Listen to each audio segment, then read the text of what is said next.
Ciao, vediamo come utilizzare le maschere di ritaglio con Adobe Illustrator. Dunque, esistono fondamentalmente diverse tecniche che possono essere utilizzate e che possono tornare molto utili per la loro praticità e anche naturalmente per il risultato finale. Vediamo la prima tecnica, selezioniamo lo strumento testo, andiamo nella nostra interfaccia di lavoro, sulla nostra tavola da disegno, andiamo ad aggiungere il nostro testo.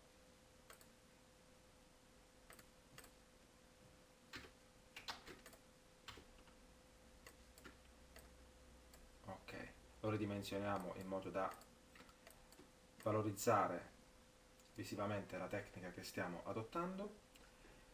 Vediamo qui il livello testo nel nostro livello di lavoro. A questo punto o da scorciatoio da tastiera premendo N oppure direttamente dal pannello strumenti selezioniamo lo strumento rettangolo e lo andiamo a disegnare da sopra. Naturalmente qui è una libera scelta, possiamo andare a coprire una parte del testo, il testo intero. Naturalmente per comunicare bene la tecnica andiamo a coprire una parte del testo con la nostra forma. A questo punto della tecnica il colore di riempimento o dei testi o delle forme è ininfluente perché può essere naturalmente personalizzato in una fase successiva. Per comodità noi possiamo anche andare a differenziare il testo con il colore del testo con il colore della forma. Una volta disegnati entrambi gli oggetti li andiamo a selezionare o dal pannello livelli oppure direttamente dall'interfaccia di lavoro oppure con una scorciatoia da tastiera CTRL A. Con il livello del testo sotto il livello della forma e selezionati entrambi gli oggetti, andiamo col tasto destro sopra la selezione, crea maschera di ritaglio. Questa è la prima tecnica. Come possiamo vedere, aprendo il livello che è diventato un gruppo, cioè un gruppo di oggetti all'interno appunto della maschera, selezioniamo il livello testo e spostiamolo con la selezione diretta. Come potete vedere possiamo decidere la parte che diventa visibile e la parte invece che non lo è. Questo grazie appunto alla forma in rettangolo precedentemente caricata, che a sua volta, selezionandolo isolatamente, possiamo anche allargare, curvare, ruotare appunto, in modo da decidere quanto rendere visibile l'area mascherata. L'area mascherata è data appunto dalla forma soprastante il testo. Se noi decidiamo di mascherare il testo, allora tutto dipenderà dalla forma che ci andiamo ad applicare da sopra, da quanto è grande, larga, alta o ruotata. Questa è la prima tecnica. Andiamo a vedere invece una seconda tecnica. Creiamo un nuovo livello.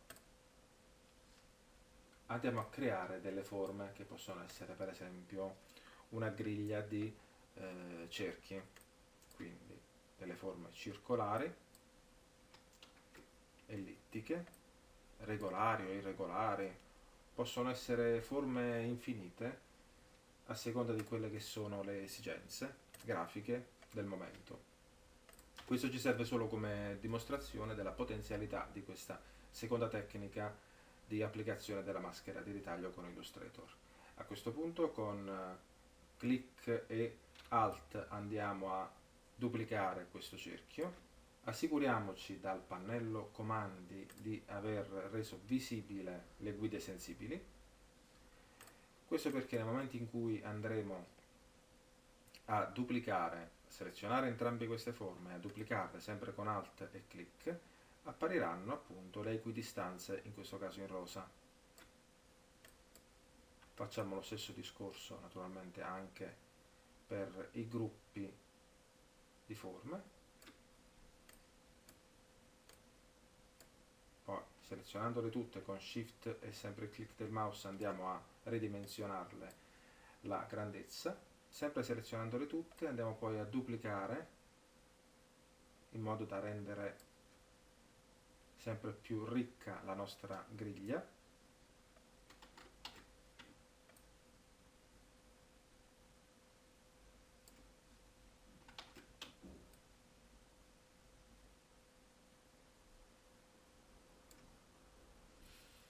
A questo punto abbiamo una griglia di forme, selezioniamola tutta, ripeto, o CTRL A o direttamente con il passaggio del mouse con lo strumento selezione diretta, dopodiché con Shift e il click andiamo a ridimensionare. Centriamo più o meno la griglia all'interno dell'area di lavoro. A questo punto andiamo a caricare, o meglio, andiamo a inserire all'interno dell'area di lavoro un file immagine. Io ho caricato dall'esterno questo file immagine. Come vedete nel livello dove sono contenute tutte le forme che hanno formato la griglia e alle quali abbiamo lavorato fino a poco fa, si trova anche il file immagine, che è questo qui, file collegato. Bene, se adesso noi andiamo a spostare questo file direttamente sotto tutti i file, magari col tasto destro ordina, porta sotto, questo file sarà direttamente visualizzato sotto tutte le forme circolari.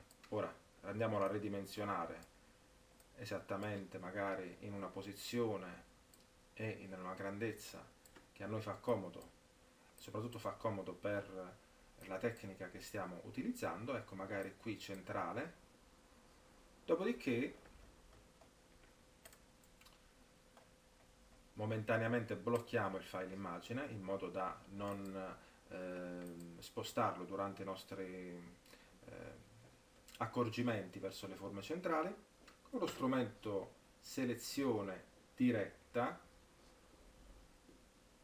andiamo a selezionare ad esempio soltanto queste 3 colonne di forme circolari sulle quali vogliamo applicare la maschera e attraverso le quali vogliamo mostrare l'immagine che abbiamo inserito al di sotto.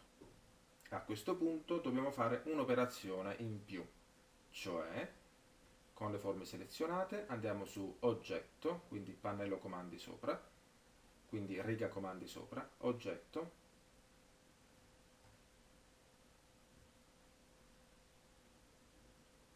tracciato composto, crea. Questo fa sì che tutte le forme diventano un unico tracciato unito, come possiamo vedere anche dal livello che si è appena creato. A questo punto selezioniamo il tracciato composto, selezioniamo il file immagine, quindi Shift clic del mouse, andiamo col tasto destro, crea maschera di ritaglio ed ecco, come possiamo vedere, stiamo naturalmente vedendo l'effetto di una maschera di ritaglio in seguito alla creazione del tracciato di ritaglio composto. In poche parole, se noi andiamo a selezionare soltanto il file immagine e decidiamo di spostarlo, in questo momento stiamo decidendo cosa mostrare attraverso le forme che fanno parte della maschera e cosa no.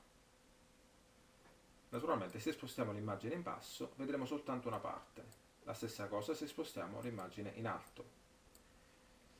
Questo perché abbiamo reso disponibile la visualizzazione dell'immagine soltanto attraverso le forme centrali, perché le abbiamo trasformate in un tracciato di ritaglio composto e poi abbiamo applicato da sopra la nostra maschera di ritaglio.